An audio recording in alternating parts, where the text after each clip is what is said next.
what a fantastic day it's been, and what an honour for us to be standing here to talk to you today. This is Roz. I'm Roz. I'm Deb.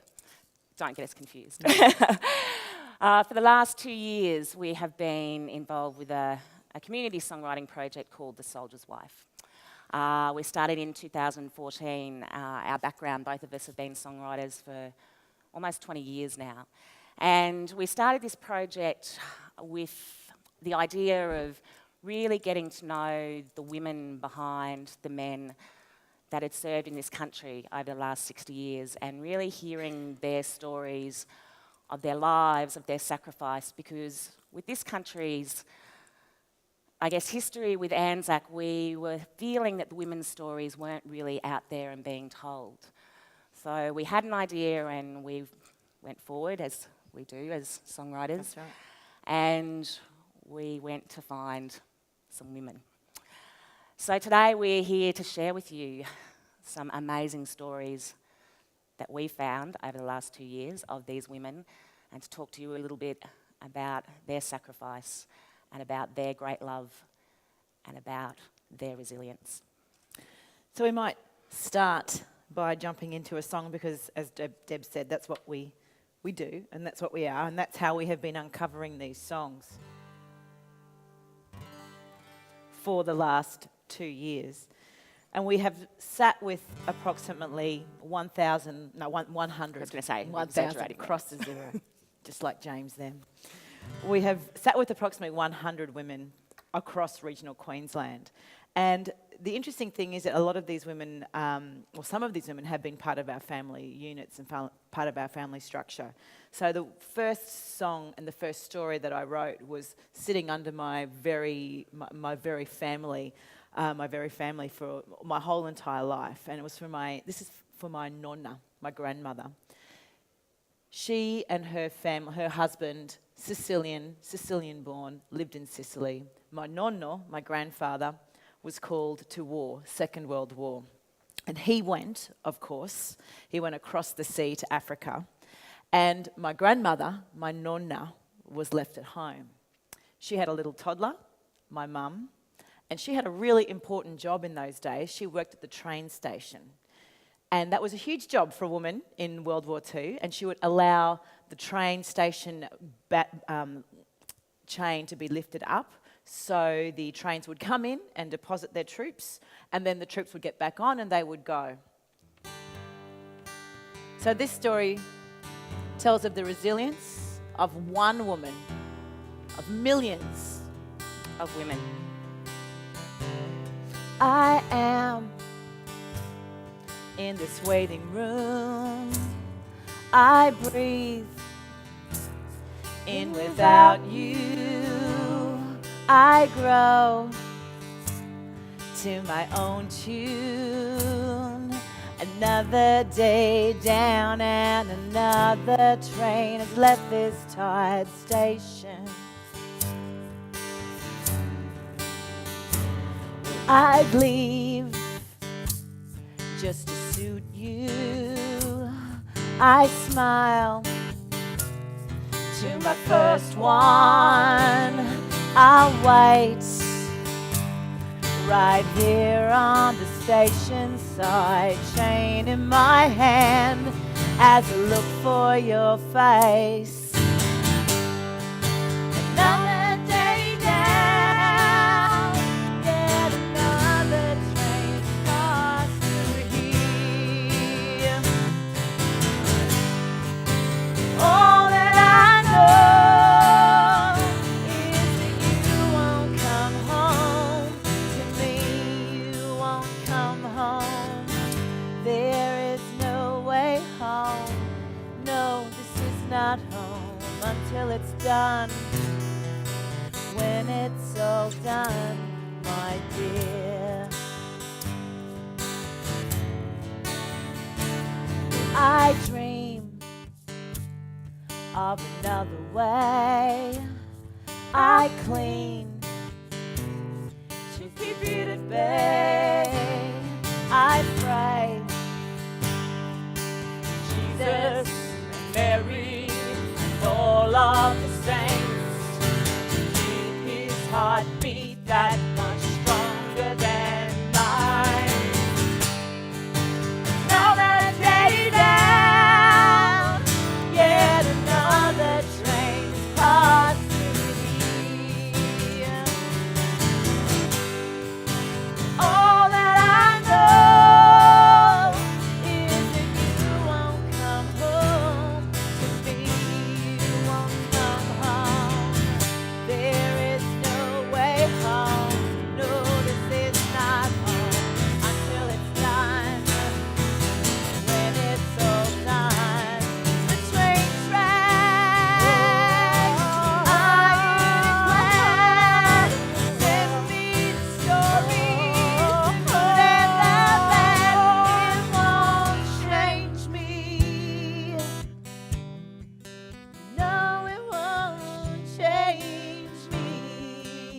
plane without you. It leaves with another crew. I smile, even though it's not my time yet to smile. Let the chains up. Let the chains up. Oh, let the chains up. Oh, let the chains up. Let the chains up. You're coming home. And he came home after 7 years to me.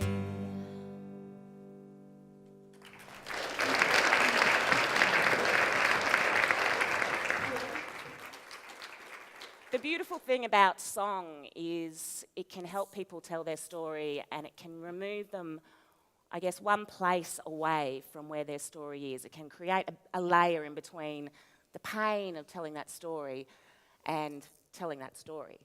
And that is something that we've really learned over the last 2 years doing this project. As Rod said, we have worked with close to 100 women, and their stories range from complete tragedy, complete pain, to complete inspiration. And we realised very soon on into the piece the reason why we weren't hearing these stories, or we weren't seeing them on the news, or they weren't in magazines, was they were just too painful to tell. And so once, I guess, word started getting around, and look, the military community is a very close-knit community. And none of us come from military backgrounds. So the enormous amount of trust that we've had to gain in the last 2 years to get these women to open up to us and feel that we are safe conduits to tell their stories has been immense. And I'm really proud to stand here today and be able to share their stories, because it means that we have earned their trust, which has been something that is so important to us. The one thing that we've walked away with, and the project continues to grow, and I guess continues all over Queensland and interstate, and we have no plans of stopping writing songs at all very soon, is the solidarity between the women that we work with and building their community. We've been lucky enough to work with Legacy. That's how I guess we started the project, and Legacy has been providing care for almost 100 years for families whose partners had died in service. The Partners of Veterans Association, who look after veterans' families who are still alive. Both organisations have been absolutely incredible and supportive, and I guess thrilled. One of the comments I think I'll always remember is we were in Townsville last year, and we were doing a concert, and 3 women who didn't know each other at all, they'd all just come to the concert, and they all sat there, and they all had, they didn't know each other, they'd all been basically transferred to Townsville in that last 3 months. They had no friends there. They all had children the same age. And I remember one woman said to me, "We never thought anyone gave a shit about us."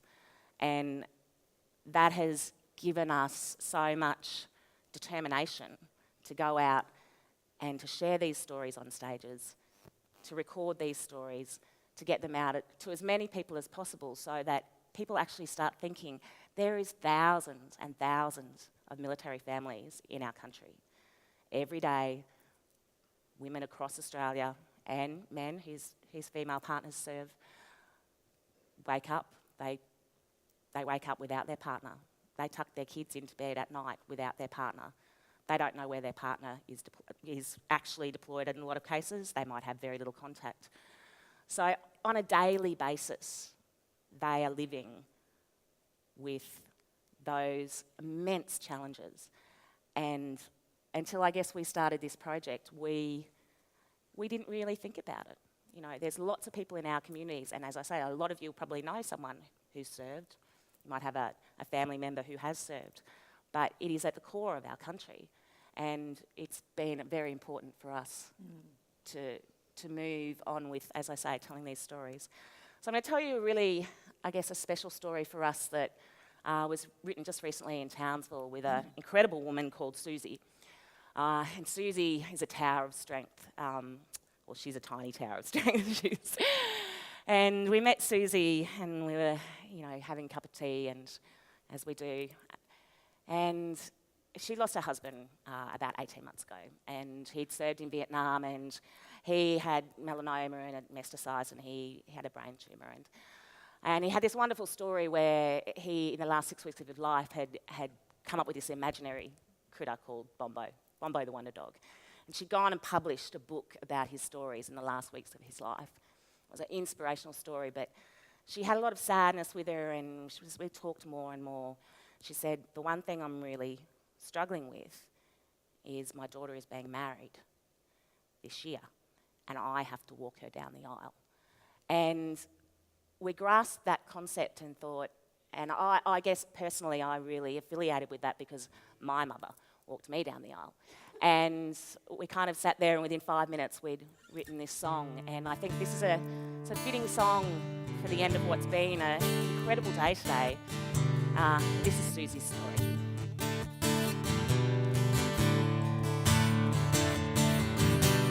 Mama's gonna walk you down the aisle. Wasn't meant to be that way, but I'm just glad we had the time. Oh, I love the that way. These words that I give to you today, appreciate your love like it's your last day.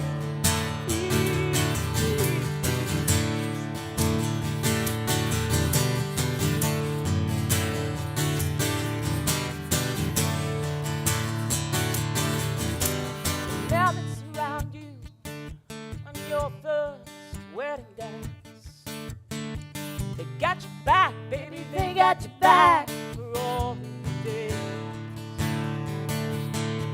And I know your daddy's proud, you were standing here, and I know that your daddy loves you every way.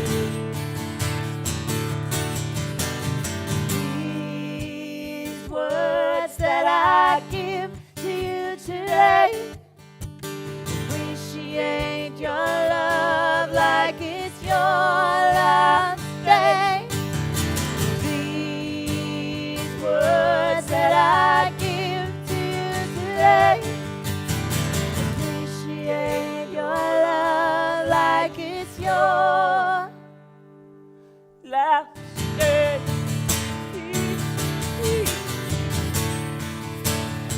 Like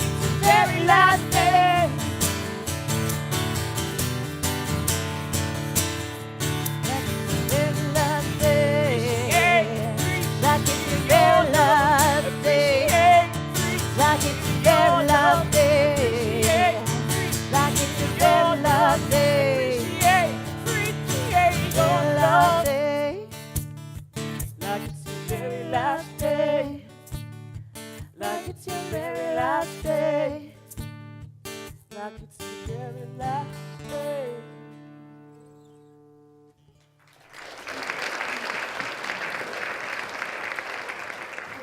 So we're recording that song for Susie, and everyone at the wedding will have a copy, which obviously means the absolute world to us. I'd just like to say it has been an absolute privilege and an honour for us to have been taken into the trust of these women. Over the last 6 months, our own songwriting group, we are 8 women at a certain vintage, have gone through losses of children, miscarriages, breast cancer. The women that we've worked with in the last 18 months and what they've taught us as a group about resilience has been enormously powerful in our own lives, and we will be ever grateful for them for giving us that. Thank you for listening.